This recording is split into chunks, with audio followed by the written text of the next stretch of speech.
Hi everyone. आज मैं आपको बताने वाली हूँ रूबेला के बारे में।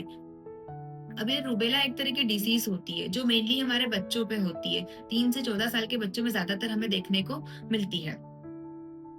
उसके बाद ये डिसीज हमारे लंग्स को अफेक्ट करती है, मतलब हमारे रेस्पिरेटरी ट्रैक्ट को ज्यादातर अफेक्ट करती है।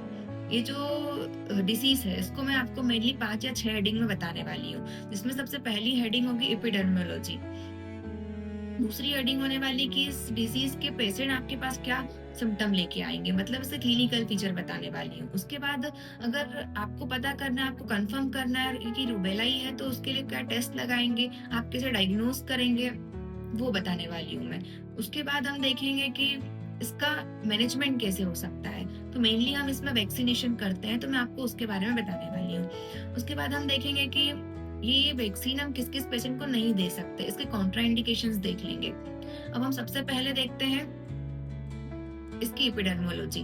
तो इसका सोर्स क्या हो सकता है। तो जो हमारे कम्युनिटी में क्लिनिकल केस प्रेजेंट है, नॉन सब क्लिनिकल केसेस प्रेजेंट है, वो इसका मेनली मेनली इसी की वजह से यही सोर्स है इसका। दूसरा हो सकता है इम्यूनिटी हो सकती है। उसके बाद हम इसमें देखेंगे कि होस्ट में क्या क्या फैक्टर हो सकते हैं। तो होस्ट में हम एज देखेंगे कि किस एज में ज्यादा होता है ये। तो मेनली बच्चों में देखने को ज्यादा मिलता है ये। अब हम इसके एनवायरमेंटल फैक्टर देखेंगे। तो ये जो डिसीज होती है इसमें मेनली हमको ना सीजनल पैटर्न देखने को मिलता है। सीजनल पैटर्न बोले तो स्प्रिंग सीजन में, विंटर सीजन में ज्यादातर ये डिसीज होती है।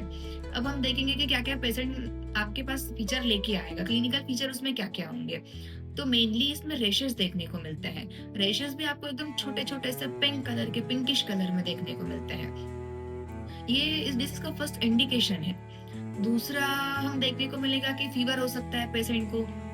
जो फीवर है वो आपको कोराइजा के साथ भी देखने को मिल सकता है और नहीं भी देखने को मिल सकता है। तीसरा इसमें हमको लिम्फेडेनोपैथी देखने को मिलती है। लिम्फेडेनोपैथी का मतलब होता है कि एनलार्जमेंट ऑफ लिम्फ नोड। अब कौन कौन से लिम्फ नोड ज्यादा इन्वॉल्व होते हैं, तो ऑरिकुलर लिम्फ नोड मेनली इसमें इन्वॉल्व होते हैं, और सर्वाइकल लिम्फ नोड भी इन्वॉल्व अच्छे से होते हैं इसमें। अब हम देखेंगे कि इसका डायग्नोसिस हम कैसे करेंगे, कौन कौन सा टेस्ट करेंगे जिससे हमें पता चलेगा कि हाँ रूबेला है। तो पहला हम इसमें लगाएंगे हिम एग्लूटेशन इनहिबिशन टेस्ट। ये रूबेला का स्टैंडर्ड टेस्ट है। दूसरा हम इसमें एलाइजा लगाएंगे। एलाइजा में हम दो एंटीबॉडी देखते हैं, पहला हम आईजीजी देखते हैं, दूसरा हम आईजीएम देखते हैं। आईजीजी एंटीबॉडी पास्ट इन्फेक्शन को इंडिकेट करता है, और जो आईजीएम एंटीबॉडी है ये हमको मेनली करंट इन्फेक्शन के बारे में बता देता है, प्रेजेंट में आपकी बॉडी में इन्फेक्शन प्रेजेंट है या नहीं है, इसके बारे में बताता है।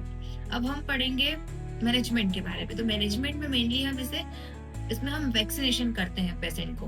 तो कौन से तरह के वैक्सीन करते हैं, तो इसमें हम मेनली लाइव एटेन्यूएटेड वैक्सीन करते हैं। इस वैक्सीन का हम 0.5 ml डोज में यूज करते हैं, और ये वैक्सीन हम सबक्यूटेनियस रूट से देते हैं ज्यादातर। और ये जो वैक्सीन अगर हमने किसी पेशेंट को एक बार लगा दी तो ये लाइफ लॉन्ग इम्यूनिटी प्रोवाइड करती है किसी भी पेशेंट को। अब हम इसके कॉन्ट्रा इंडिकेशंस देख लेते हैं कि किस किस पेशेंट को ये वैक्सीन हम नहीं दे सकते। तो इम्यूनो कम्प्राइज्ड पेशेंट है, एचआईवी वाला पेशेंट है, या तो उसके CD4 काउंट जो होते हैं वो बहुत कम हो चुके हैं। दूसरा ये वैक्सीन हम प्रेगनेंसी में भी नहीं दे सकते। अब एक बात और मैं बताना चाहती हूँ कि इसमें कॉम्प्लिकेशंस क्या-क्या हो सकते हैं। तो जो पेशेंट है उसमें आर्थेल्जिया हो सकता है। दूसरा, ये जो आर्थेल्जिया होता है ये मेनली यंग वुमेन्स को या यंग मेल्स को ज्यादातर होता है। दूसरा, इसमें इंसेफेलाइटिस हो सकती है। ये हमने देख लिया रूबेला के बारे में। Thank you.